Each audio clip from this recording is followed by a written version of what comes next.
দেখিছে ৰাইজ, জুবিন গাৰ্গক কোনে কিমান ভাল পাই চালে?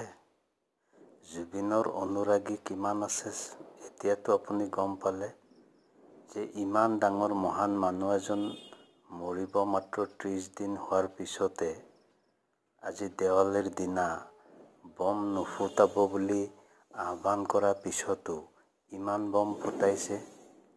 এতিয়া আপুনি ভাবক যে চৰকাৰে কিয় লাই নাপাব কওক? কাৰণ চৰকাৰে জানে যে অসমীয়া মানুহে বম নুফুটালেও অনা অসমীয়াই বম ফুটাবই, ৰাতিৰ আন্ধাৰত হ'লেও বম ফুটাব। গতিকে এই অনা অসমীয়াবিলাকে অসমৰ শত্ৰু নহয়নে? আপুনি মই কালিলৈকে ভাবিবই পৰা নাছিলোঁ যে সব জাতি জনগোষ্ঠী সব মিলি পেলাই অসম দেশৰ গৌৰৱ।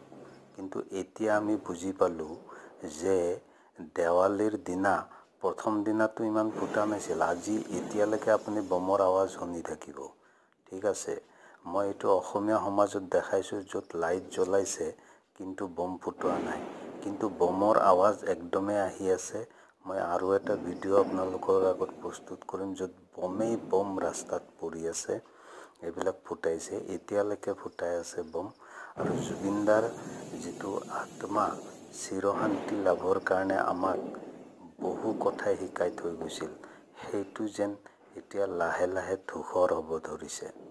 গতিকে মই আশা কৰিম অসমীয়া মানুহে হয়তো বহুতেই যোনে জুবিনদাক ভাল পাই বম ফুটোৱা নাই, কিন্তু অনা অসমীয়াবিলাকে বম ফুটাইছে। সেইকাৰণে অসমৰ ৰজাই জানে যে তহঁতে ভোট নিদিলে কি হ'ব, মইতো ভোট বেলেগৰ পৰা হ'লেও ছিঙি পেলাই লৈ পেলাই জিকিম।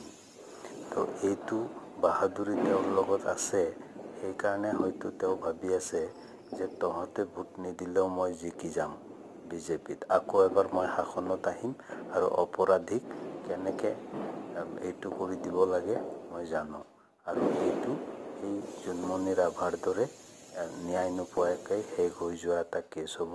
আৰু অসমবাসীয়ে আজি বুজি লওক যে মোৰ কথাটো কিমান গুৰুত্বপূৰ্ণ, কিমান দৰকাৰী।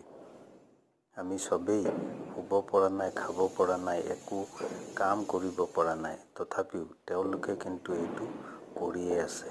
আৰু এই অনা অসমীয়াবিলাকক ইনাৰ লাইন পাৰ্মিট দিয়াৰ একদম ব্যৱস্থা কৰিব লাগে, যাতে সিহঁতেও ইয়াতে কাম কৰিবৰ কাৰণেহে আহিব পাৰে, ইয়াতে থাকিবৰ কাৰণে নহয়। আৰু ভোট দিয়াৰ ৰাইট যাতে সিহঁতৰ ইয়াতে নাথাকে। থেংক ইউ, ধন্যবাদ, থেংক ইউ।